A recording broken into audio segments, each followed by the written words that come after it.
പൈതൃക കൊച്ചിയുടെ ഹൃദയഭാഗത്ത് സ്ഥിതി ചെയ്യുന്ന ഉന്നത വിദ്യാഭ്യാസ രംഗത്ത് മികവ് തെളിയിച്ച MES കോളേജ് കൊച്ചി AICTE അംഗീകാരവും MG യൂണിവേഴ്സിറ്റി അഫിലിയേഷനും ഉള്ള ഓണേഴ്സ് പ്രോഗ്രാമുകളായ BCom finance and taxation, BCom logistics management, BCom marketing, BBA, BCA, BA English and literature with journalism തുടങ്ങി വിവിധ കോഴ്സുകളിലേക്ക് 2024-25 അധ്യയന വർഷത്തേക്കുള്ള പ്രവേശനം ഇപ്പോൾ ആരംഭിച്ചിരിക്കുന്നു. പ്രൊഫഷണൽ ടീച്ചേഴ്സ് ഒരുക്കുന്ന വിജ്ഞാനപ്രദമായ ക്ലാസുകൾ ഞങ്ങൾ ലഭ്യമാക്കുന്നു.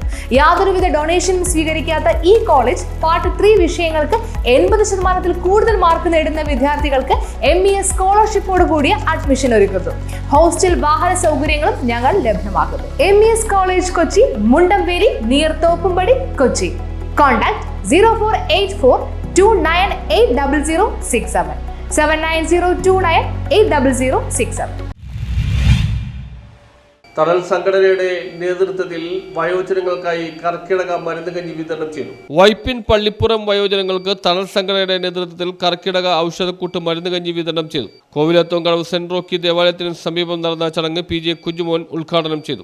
വയോജനങ്ങൾക്ക് തണൽ എന്ന് പറയുന്ന സംഘടന, ബെന്നി നേതൃത്വം കൊടുക്കുന്ന ഈ സംഘടന വർഷങ്ങളായി ചെയ്യുന്ന ജീവകാരുണ്യ പ്രവർത്തനങ്ങളും മറ്റ് വിനോദയാത്ര ഉൾപ്പെടെ വയോജനങ്ങൾക്ക് പൊതുസമൂഹത്തിൽ നിന്നും വീട്ടിൽ നിന്നും തിരസ്കരിക്കപ്പെട്ട് മനസ്സിന് ശാന്തി ലഭിക്കുന്ന രീതിയിൽ വിനോദ പരിപാടികൾ സംഘടിപ്പിക്കുകയും ഓണാഘോഷങ്ങൾ സംഘടിപ്പിക്കുകയും ക്രിസ്മസ് സംഘടിപ്പിക്കുകയും എല്ലാ വിധത്തിലുള്ള മാനസിക ഉല്ലാസങ്ങൾ കൊടുക്കുന്ന പരിപാടികൾ ആസൂത്രണം ചെയ്യുന്ന വയോജനങ്ങളുടെ തണൽ എന്ന് പറയുന്ന ഈ സംഘടന, ഞാൻ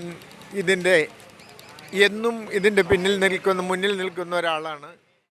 സംഘടനാ ചെയർമാൻ VX ബെനഡിക്ട് അധ്യക്ഷത വഹിച്ചു. സംഘടനാ അംഗങ്ങളായ Viswanathan Kilikodan, AR Sukujayan, KK Praveen, KB Gracy Joseph, Baby Silu, Sasikala Pushpan, Mary Ambrose, Geetha Augustine, Preethi Jeno എന്നിവർ നേതൃത്വം നൽകി. കർക്കിടകം 1 മുതൽ 3 ദിവസം മരുന്ന് കഞ്ഞി വിതരണം ഉണ്ടാവുമെന്ന് ചെയർമാൻ ബെനഡിക്ട് അറിയിച്ചു. വയോജനങ്ങളിൽ തണലെന്ന സംഘടനയുടെ നേതൃത്വത്തിൽ എല്ലാ വർഷവും, ഇത് 6ാമത്തെ വർഷമാണ്, എല്ലാ വർഷവും തുടർച്ചയായി നടത്തിക്കൊണ്ടുവരുന്ന ഔഷധക്കൂട്ട് മരുന്ന് കഞ്ഞി വിതരണം ഈ കർക്കിടക മാസം 1-ാം തീയതി ഞങ്ങൾ നടത്തി വരികയാണ്. ഇത് എല്ലാവർക്കും ഒരു സന്തോഷകരമായ ഒരു പരിപാടിയായിട്ടാണ് ഞങ്ങൾ കാണുന്നത്. എല്ലാവർക്കും മരുന്ന് കഞ്ഞി വളരെ പ്രാധാന്യത്തോടെ പഴയ കാരണന്മാർ നടത്തിപ്പോകുന്നൊരു പരിപാടിയാണ്. ഇത് വളരെ ആളുകൾ താല്പര്യത്തോടെയാണ് ഇതിനെ കാണുന്നത്.